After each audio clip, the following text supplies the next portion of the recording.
So several people who've been here today and have been at other events have gone, best food yet. Best food yet. You know, beats a soggy grab bag or, you know. I think it's important to feed people. It's nourishing. You're going to need it, but it is the post-lunch slot. Okay, so, you know, we've got to work extra hard to keep our energy levels up and stay awake, and I've got just the person to do that. It's always, when you're planning an event, it's like, right, who do we put on after lunch, right? Because you can't have someone who's going to not have the energy.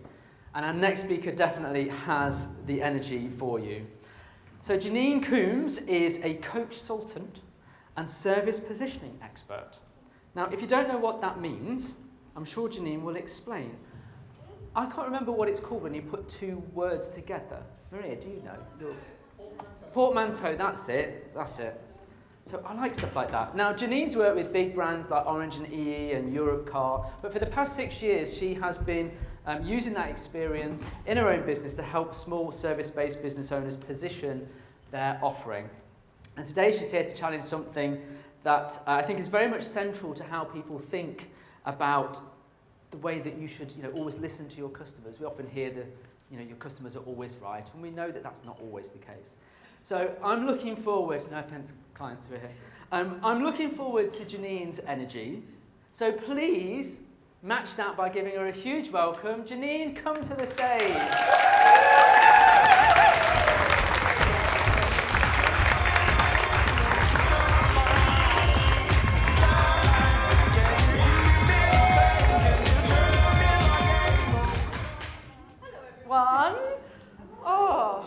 I've got to come with energy, and I was going to do head, shoulders, knees and toes, but I think that might take up my whole slot, so I won't.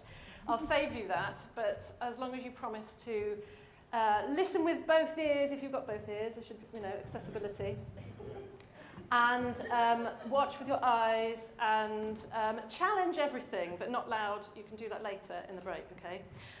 So, this is a funny thing to talk about, isn't it? Why you shouldn't ask customers what they want. That doesn't make sense, does it, Janine? Surely we should be asking customers what they want. You know, customer is king. Customer is always right.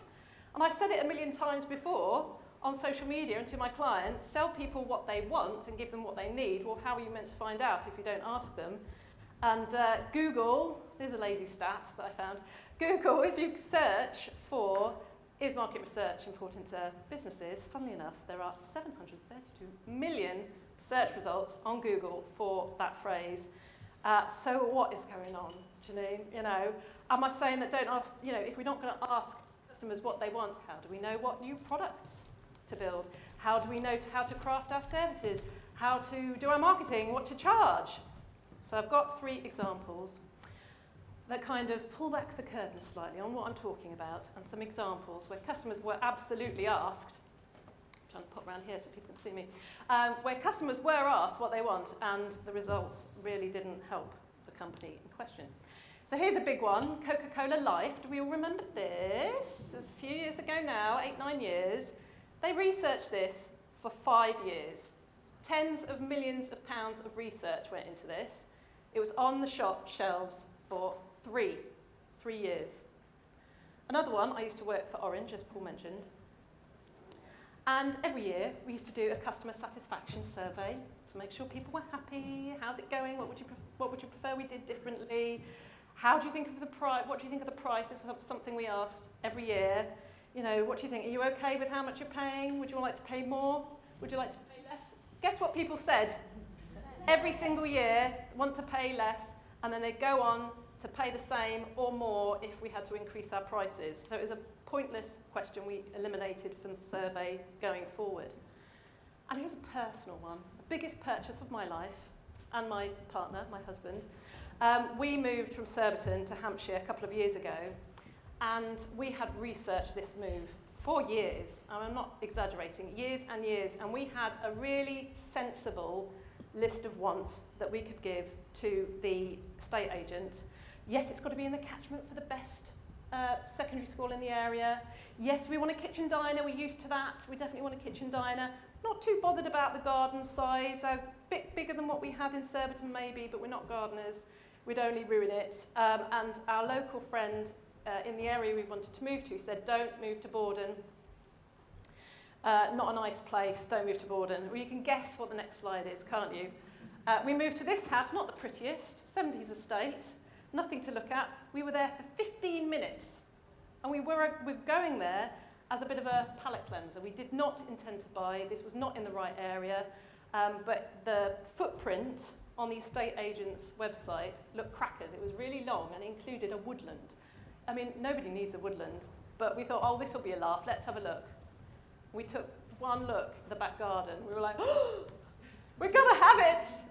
We've got to have it. It was this gut reaction. 15 minutes just through all of that research and our long list of wants in the bin. It's not in the catchment for the best schools, not even the second best school in the area. Our kids are going to a really crappy secondary school. But it's okay because we've got a woodland. It hasn't got a kitchen diner. We haven't even got the budget to create a kitchen diner in the foreseeable future because it was so expensive. The garden is massive. It's ridiculous. It's like a stately home back there, only one with lots and lots of weeds now after 2 years of no weeding. And it's in Borden! Yay! We live in Borden. It's not in the centre, but nevertheless, it is in a Borden catchment, so that's hilarious. So what's going on? What is going on? In these 3 examples, people were asked what they wanted, and the results were, pointless. You might as well not have asked. 2 words. People lie. People are liars. We lie. People lie to you. To be nice, not to be horrible, usually not to be horrible, but we were trying to be nice to people. Ooh, are you writing a marketing book and it's coming out later this year? Of course I'll sign up to the waiting list. Of course I'll buy it and write an Amazon review, Ella. I will. Of course I will. At final count, I have 7 books that I bought from friends on my bookshelves and I haven't read. I haven't read them. And even more that I said I would buy and then I haven't. £20 for a hardback? Jesus Christ. No. And people lie to themselves. We lie to ourselves all the time. We know this. How many times we thought, no, I'm a sensible business owner. I make sensible money decisions. I can't afford that outsourcer for £500 a month at the moment. 10 grand business retreat in Barbados? Yes, sign me up. It happens all the time, this sort of changing of values and changing of priorities. So what's going on? Are we just walking around completely irrational human beings? And I think we still feel, despite knowing that a lot of decisions and a lot of purchase decisions are made based on reaction and emotion first. I just turned the mic off. No, it's still working. Despite knowing that we make a lot of our purchase decisions based on emotion first and then back it up with rational reasoning, I think we still think that humans have survived on this planet as long as we have and thrived like we have because we're clever. We're super clever and we're super rational. And, monkeys and giraffes and hamsters, maybe not hamsters, have survived, gut reaction. But we've surpassed them and we've elevated because we're rational. But actually, we're just emotional balls of thinking processes as well. So it was Daniel Kahneman who popularised the phraseology of System 1, System 2 on how our brain processes information. System 1 is subconscious. It's what's running in the background and it makes most of our decisions on a daily basis. And it deals with the vast majority of the information coming into us. System 2 processes things much slower. It's our conscious way of processing information. And to put it into context, if bits of information were people, System 1 would be able to handle up to 11 million people, or bits of information per second. So that's equivalent to the population of Greater London thereabouts. Don't check it on Google, because it came up with several different answers. But for the purposes of this slide, it's 11 million, okay? So don't come at me later. So let's have a little bit of fun audience participation. How many boroughs of London do you think System 2 can handle per second? And it's shout it out. 1, 5, 12. 7. It's a trick question. It can't handle any. It's just 40 bits of information per second. It's minuscule. It's absolute minuscule amount of information that is surrounding us that is actually processed on a conscious level. And I think we still feel like, and we use this rhetoric a lot, oh, my heart wants this, but my head says this, but my heart says this. And we feel 50-50. We feel about 50% heart, 50% head. And it's nonsense, really. It's nonsense. The vast majority of decisions we make is gone on subconscious programming. And I like to talk about a lens. So we're taking information in, and then we're seeing the world through this lens. Not just a lens, not just rose-tinted spectacles, but gold-encrusted headphones, jade silk gloves. You get the picture. I'm not going to go through every picture on here. But everything is coloured by this programming that we've got that adjusts our lens and distorts what we're actually taking in. And what programs this lens? Everything. Okay, so this is building on our evolutionary brain, so I'm not going to go into the detail of how our brain evolved, but the human part of our brain, the more evolved part of our brain, is programmed from birth with our culture, the family rules we grew up with, childhood, what books did we read, what films did we see, what adverts we were exposed to, schooling, societal norms obviously vary wildly from country to country, religion to religion, previous experiences. How many times have we bought something from someone, one company, had a terrible experience, and then any competitor will have to try 3 times harder to convince you they're trustworthy. It's not their fault. They might not even know that you've had this bad experience, but it's changed our perception of that industry forever, or that service or product. And this all builds up to our self-perception, or more crucially, where we feel we fit in versus the peer groups we believe we belong to. So it's not just our perception of ourselves, it's, okay, gosh, if I make this decision, what are these people that I want to fit in with, and I believe I belong to this group, what they're going to think about me? So there's this referential thing going on the whole time. It's not just in isolation. I was having a conversation with a friend of mine because I was researching this talk, a very professional presenter.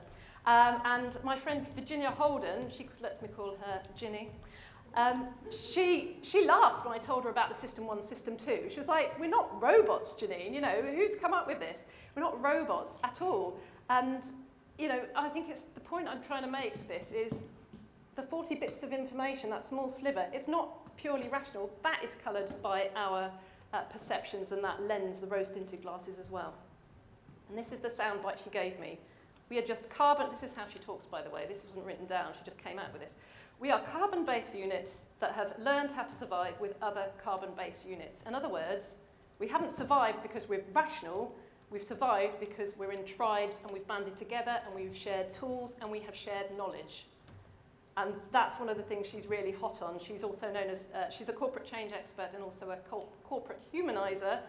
And what she does is make sure that the human element is brought into any major global change management program or team leadership training program.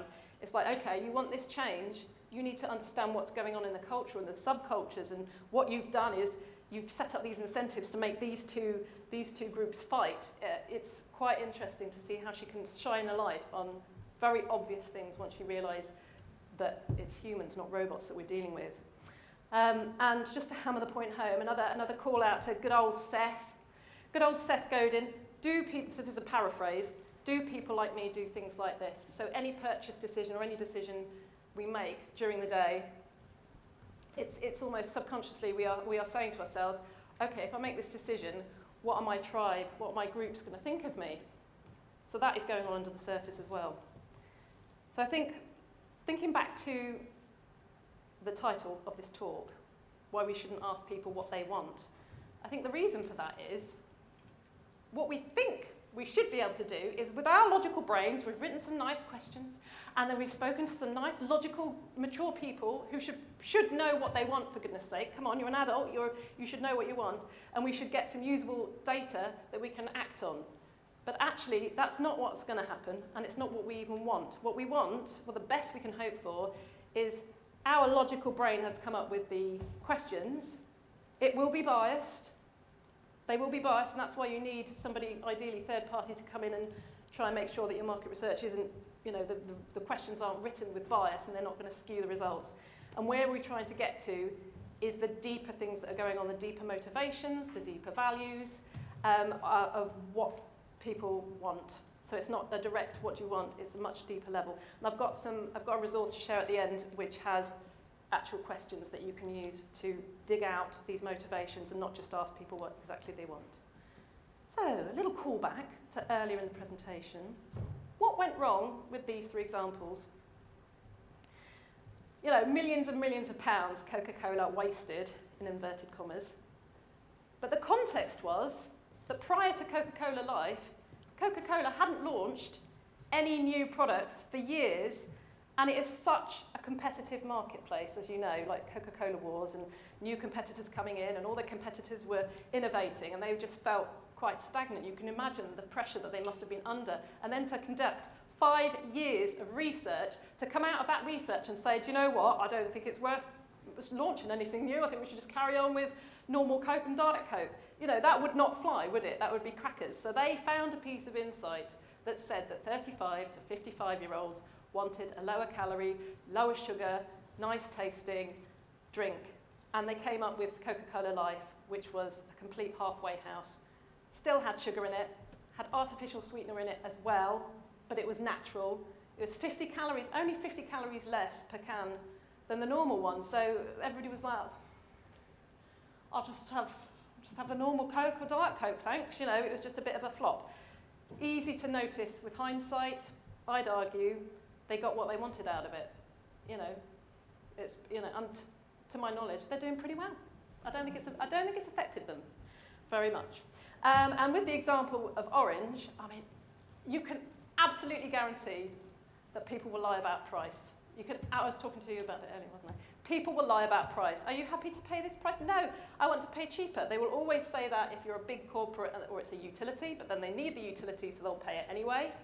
And if it's a smaller business, maybe values-based or ethical, they'll say that they would, yes, I would definitely pay 3 times the price for that vegan, free of artificial flavourings thing, and then they won't. They'll buy something cheaper because there's an energy crisis on or whatever.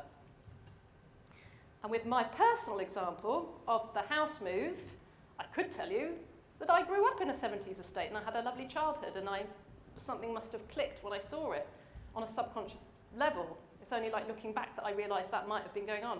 Or I could tell you that people like us do things like this.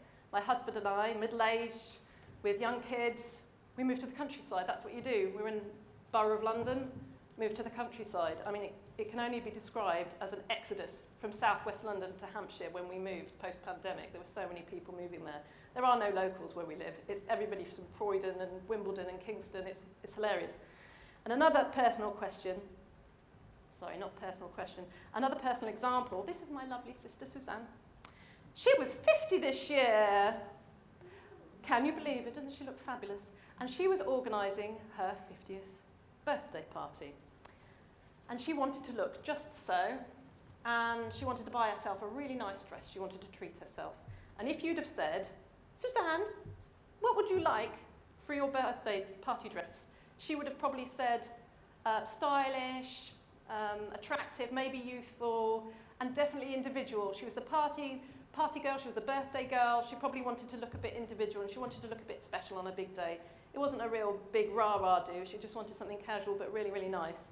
So she searched all her usual brands, she searched all the non-usual brands, she couldn't find anything quite right, and finally she saw a woman walking down the street with this dress she loved, and she went up and grabbed her. I'm going to try and make this over dramatic now. She grabbed her by the hair and said, "Oi, where did you get this dress from?" No, she didn't really. She was very polite. She said, "Excuse me, where did you get your dress from?" And she went and bought it, much more expensive than her usual dress, put it on for the big day, popped on a denim jacket, and looked exactly like all her other friends. And they ended up looking like a menopausal Bewitched. Bewitched, for the young'uns in the room, were a 90s girl group who liked denim. So people can't predict their own actions. So if you say, "What do you want?" it's just like, "Ooh, oh, I think I want this." They won't know until they see it. So am I saying never ask your potential customers anything? No.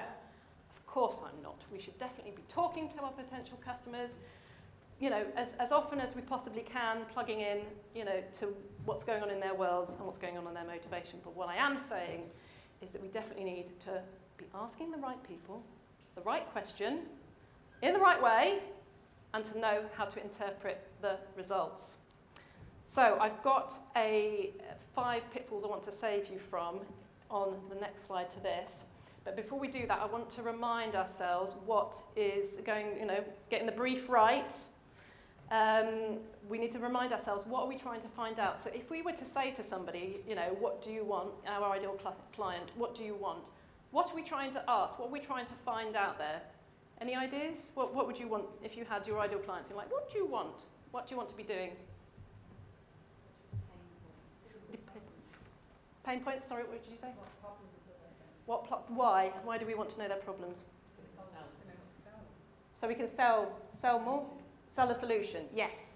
I think that's what it boils down to, isn't it? With my clients who tend to be mainly coaches and consultants, but I think this, you know, grab me if you disagree with this later and you want some other help.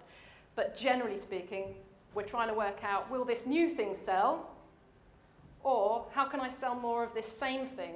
How can I differentiate this thing? So those are the 2 main things I think we're trying to get to if we were to ask people, what do you want?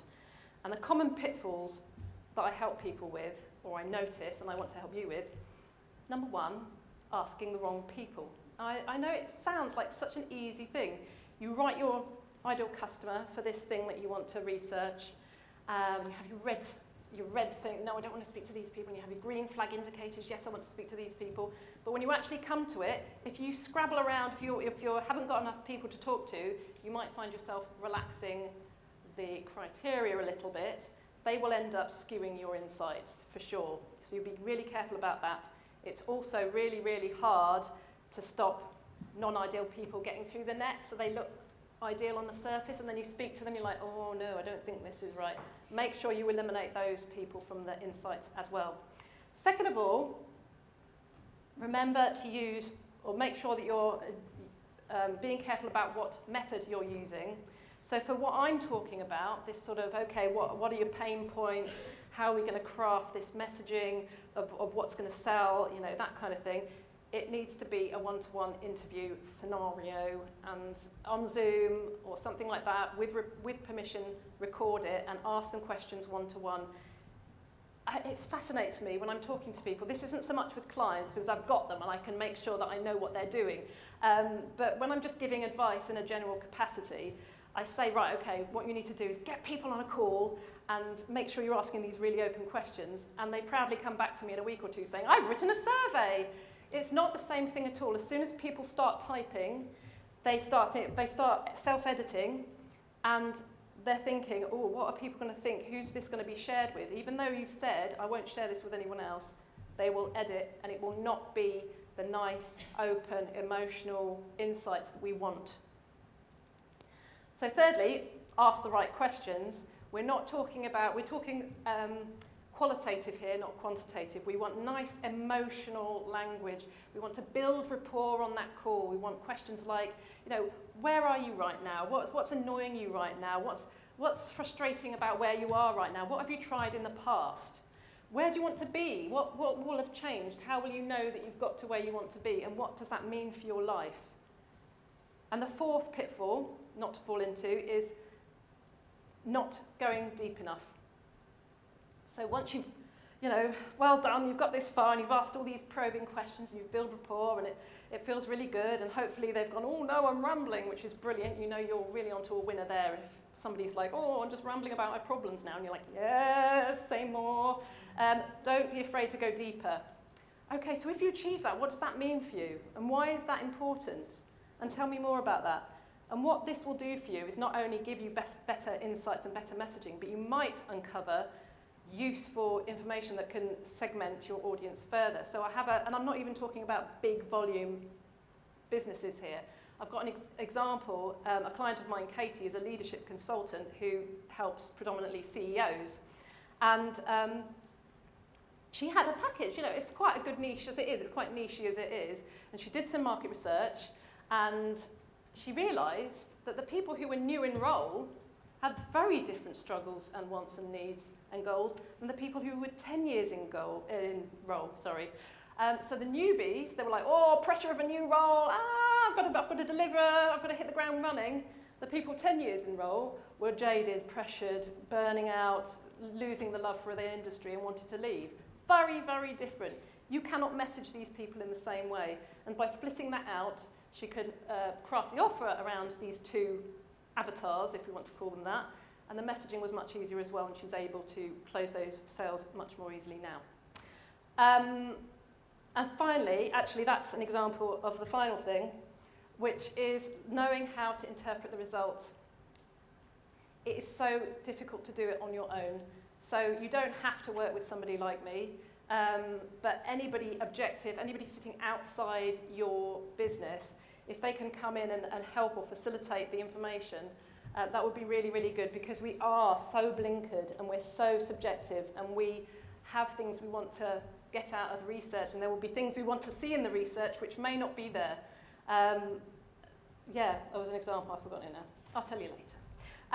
So what I've done is I've put together an in-depth interview probing pack, which is for you if you want to conduct this kind of research for yourself. And 5 lucky people will get my eyes on their market research if they want me to help them prepare market research or interpret market research. So download that. Thank you very much. I've actually got the next slide is the workshop questions, but it's in the book. Thank you very much. And I'll come and see you.